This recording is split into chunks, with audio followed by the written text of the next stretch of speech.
Bienvenidos a nuestro curso de Eclesiología. El día de hoy seguiremos con nuestro recorrido de la autocomprensión histórica de la Iglesia, pero abordaremos primero la eclesiología latinoamericana, la eclesiología de Medellín del año 68 y la eclesiología de Puebla del año 79. En una segunda parte de este video hablaremos sobre la eclesiología en Santo Domingo 92 y la eclesiología en Aparecida 2007. Bienvenidos todos. Comencemos con algunos aspectos de la Iglesia latinoamericana y la eclesiología que le caracteriza. Lo primero que debemos considerar es el proceso histórico en el que se ha ido conformando esa imagen de eclesiología latinoamericana. La misma puede organizarse en atención a 4 grandes etapas. Hay un primer momento propio de la dinámica de la línea eclesiológica del siglo de oro hispánico, fundador, tridentino, con el despliegue de su contrario, el patronato regio. Luego hay un segundo momento, donde el patronato regio de los estados nacionales determina en la Ilustración el neojansenismo contra la unidad católica de la Iglesia. A continuación, el tercer momento, que invierte la dirección, recupera la línea eclesiológica de Trento, que termina por realizarse y que desde el Vaticano I reafirmará la vocación de la Libertas Ecclesia Católica.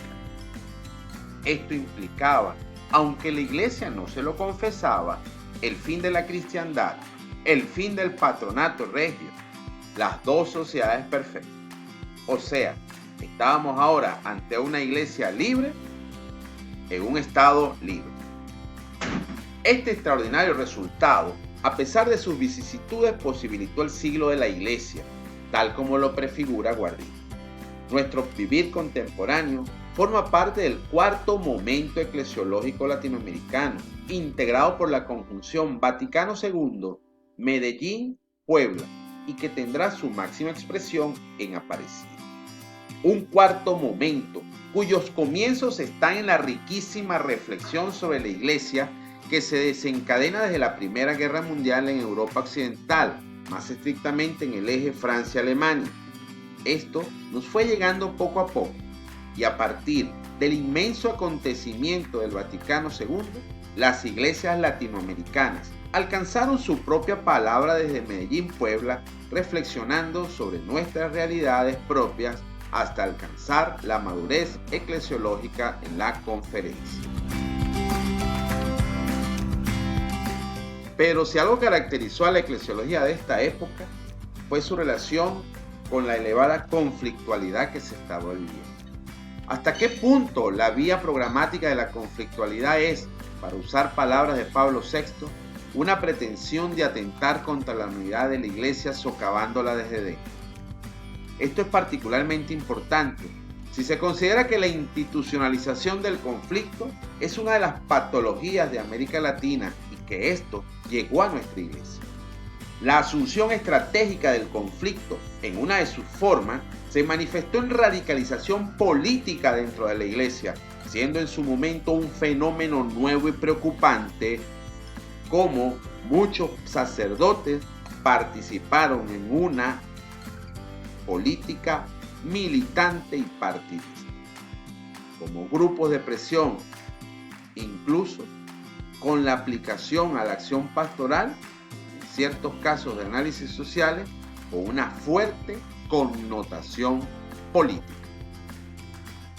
Ante estas situaciones, ya hacia finales, en las postrimerías de la década de los 70, quien al momento era presidente del SENA, se refirió sobre el problema doctrinal que a su juicio generaba el problema de base en toda América Latina.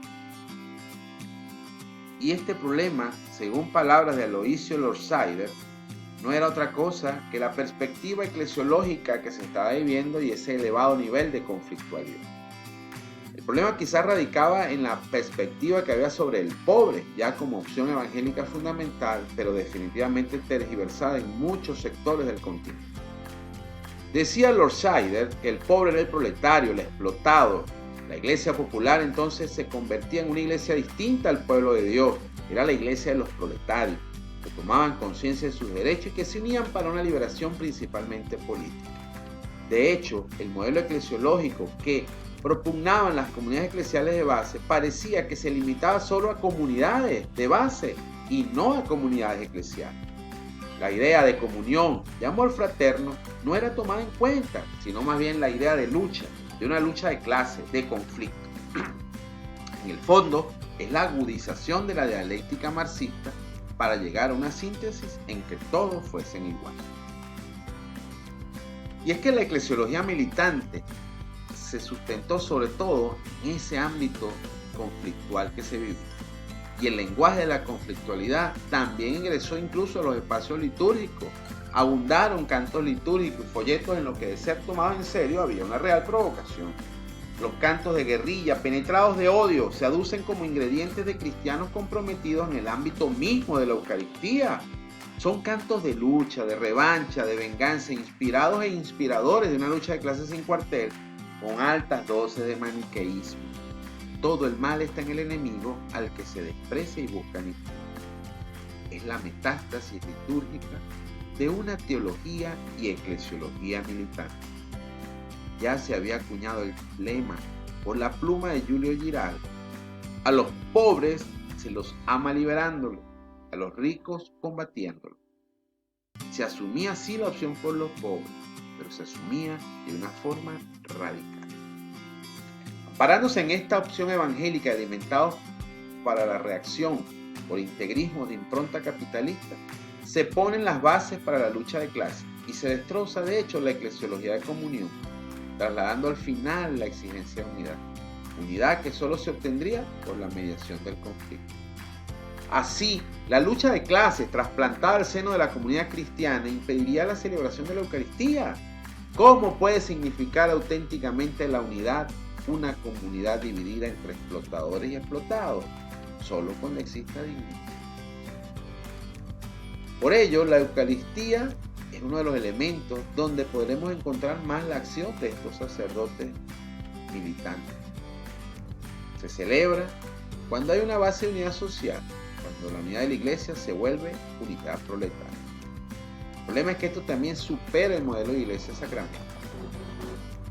La eclesiología tradicional incluso es declarada como superada y la exigencia de esa unidad redimensionada. Pero también esa eclesiología puede ser declarada mito o incluso ir más allá, la misma unidad de fe señalada como del todo insuficiente, porque sería fe ideologizada. Y así llegamos a la eclesiología de Medellín 68. Amparándose en esa opción evangélica, la iglesia sigue avanzando. Los años que van de Vaticano II a Medellín son vividos con intensidad. Manuel Larraín, quien era obispo de Talca y presidente del CELAC, ya hacia el final del concilio había concebido la idea de una reunión episcopal latinoamericana, con la idea de revisar la situación de América Latina precisamente a la luz de Vaticano II. Y es que en América Latina se vivían los gérmenes de cambios profundos.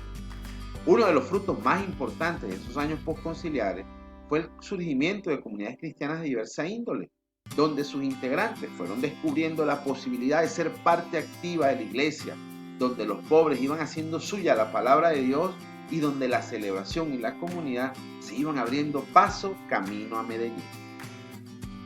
Pablo VI afirmará que la Iglesia de América Latina, reunida en esa segunda conferencia general del episcopado, centrará su atención en el hombre de este continente que vivía para el momento cuestiones decisivas en su proceso histórico, consciente de que para conocer a Dios era necesario conocer al hombre.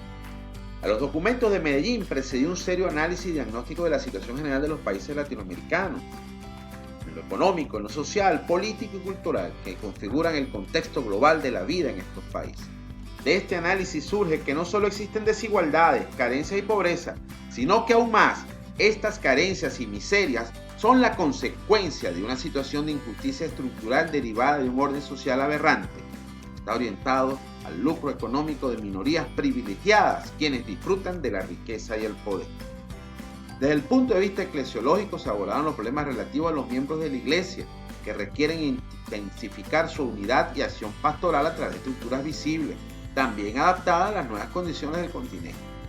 Menciona Medellín la idea generalizada de que la iglesia en América Latina es rica, cuando la realidad es que muchísimas parroquias y diócesis son extremadamente pobres y un sinnúmero de obispos, sacerdotes y religiosos viven una serie de privaciones y que sin embargo eso no les impide entregarse con gran abnegación al servicio de los pobres.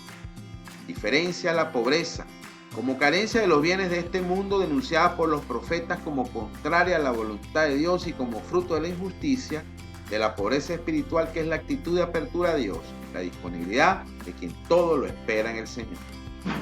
Se hace un llamado a la iglesia a afrontar y luchar contra las estructuras inadecuadas e injustas que impiden a muchos alcanzar la plena dimensión de su destino y proponer estructuras pastorales aptas, marcadas por el signo de la unidad. Es el momento de las comunidades eclesiales de base, aunque se entroncan en lo más esencial de la iglesia, sin embargo, constituyen en el tiempo un fenómeno que fue novedoso, que nacía como consecuencia de una necesidad de la vivencia de la fe entre los laicos comprometidos en los sectores populares. Medellín consolidó las líneas abiertas por el Concilio Vaticano de renovación y el paso de una iglesia que estaba fosilizada y encerrada en un gueto a una iglesia inclusiva, integradora de todo el pueblo de Dios, que se anima a dar pasos en la búsqueda del bien común de todos los hermanos latinoamericanos. Como decía John Sobrino en Medellín, se retomó y actualizó en sus propuestas el mensaje de Jesús. Medellín, siguiendo a Gaudium, quiso comenzar partiendo de la realidad. Y así, una realidad que debía ser iluminada por la praxis desembocó en un compromiso liberador. Fue un verdadero Pentecostés, una relectura creativa del Vaticano II, teniendo a los pobres como lugar privilegiado.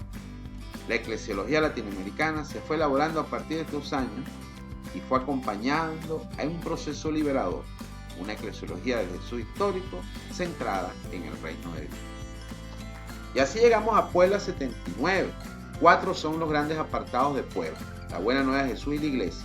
La Iglesia vive en misterio de comunión como pueblo de Dios. El pueblo de Dios al servicio de comunión y María, madre y modelo de la Iglesia.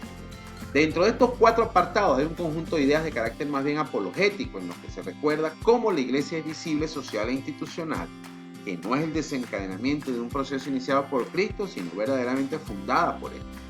Es la máxima presencia del reino de Dios en la tierra, aunque no agota dicho reino. En ella hay cambios accidentales que no tocan lo esencial en la Iglesia. Puebla describe la Iglesia como pueblo de Dios, pueblo santo, peregrino, que es comunidad, familia en la que se está en casa. Quizás lo más fuerte de Puebla sea la presentación de la Iglesia como comunión.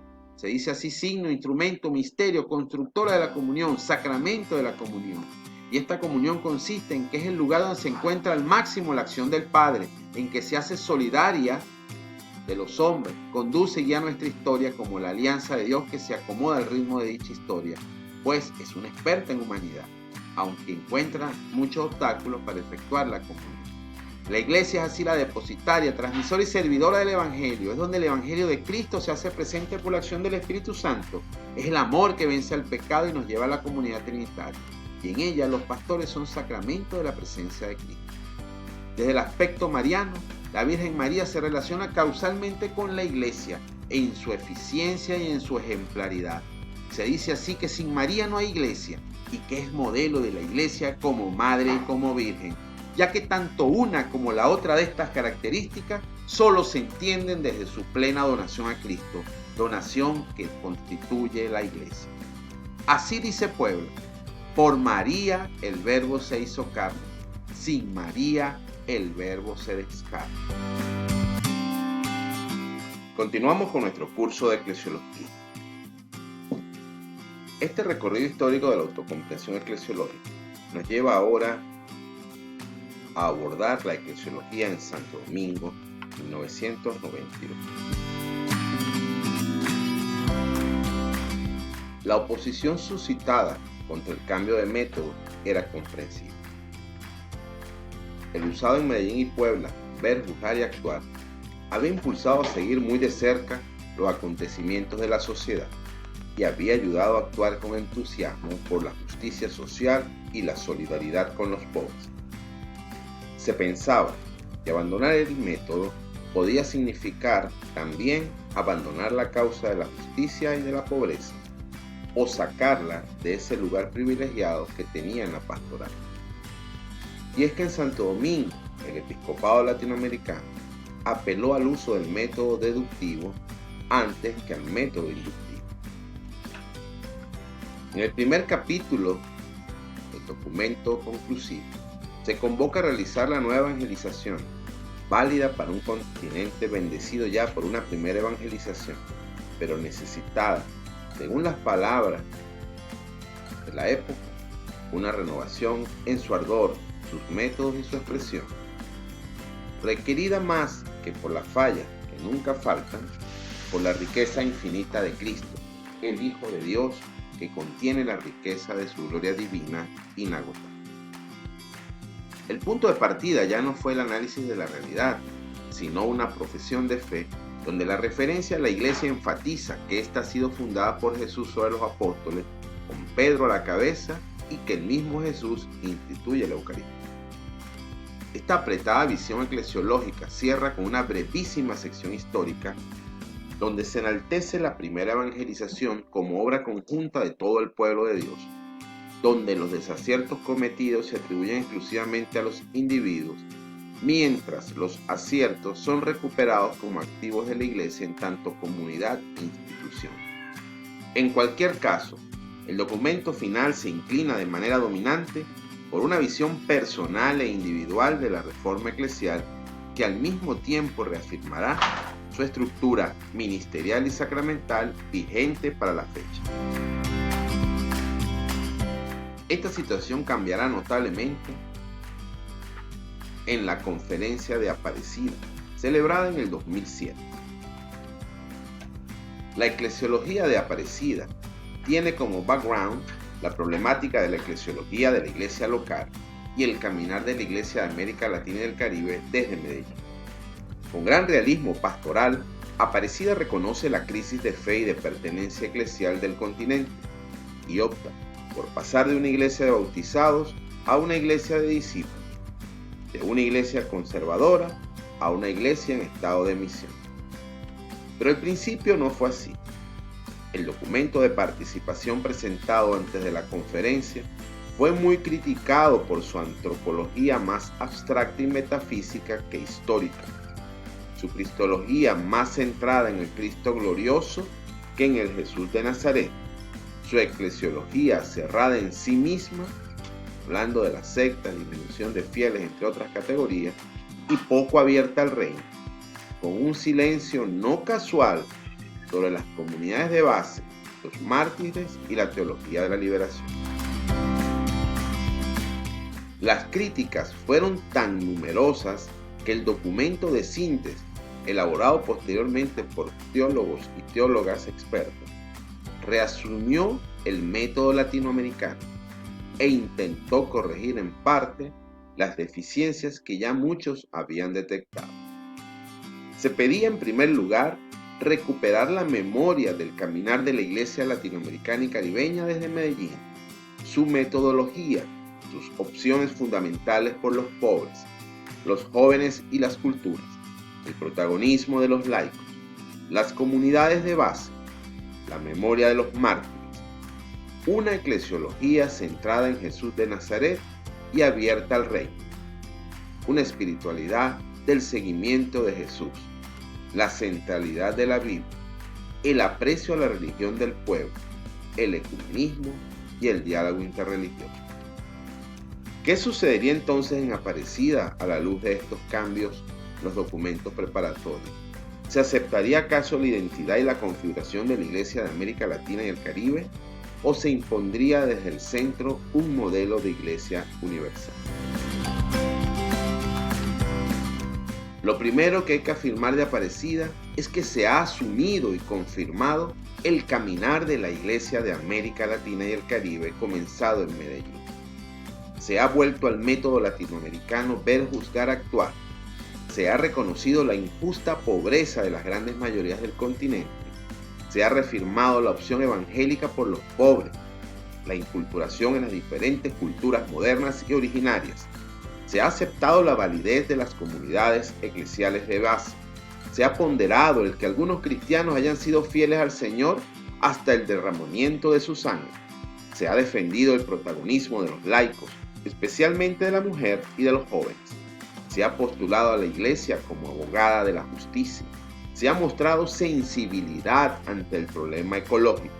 se ha valorado positivamente la religiosidad popular, no se ha condenado la teología latinoamericana ni el cristianismo de liberación, entre otros puntos.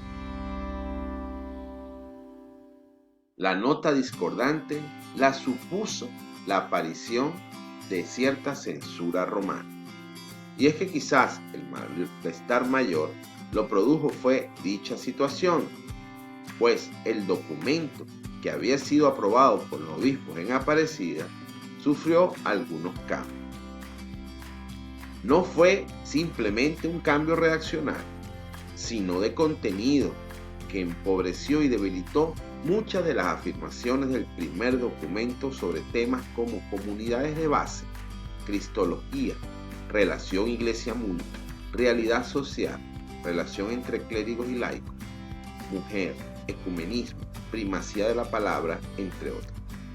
Hay miedos, sospechas y, lo que es peor, el deseo de conformar el caminar de la Iglesia latinoamericana al de la Iglesia universal, limando peculiaridades y en el fondo no aceptando realmente la configuración y autonomía de la Iglesia local de América Latina y el Caribe.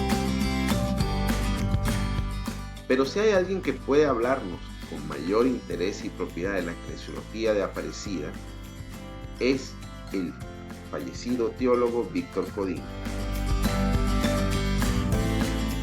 En 2008 publicaba un importante artículo titulado Eclesiología de Aparecida en la Revista Iberoamericana de Teología. Allí planteaba algunas tesis que, para su juicio, marcaban el desarrollo eclesiológico del documento conclusivo. La primera tesis se refería a la Iglesia en crisis.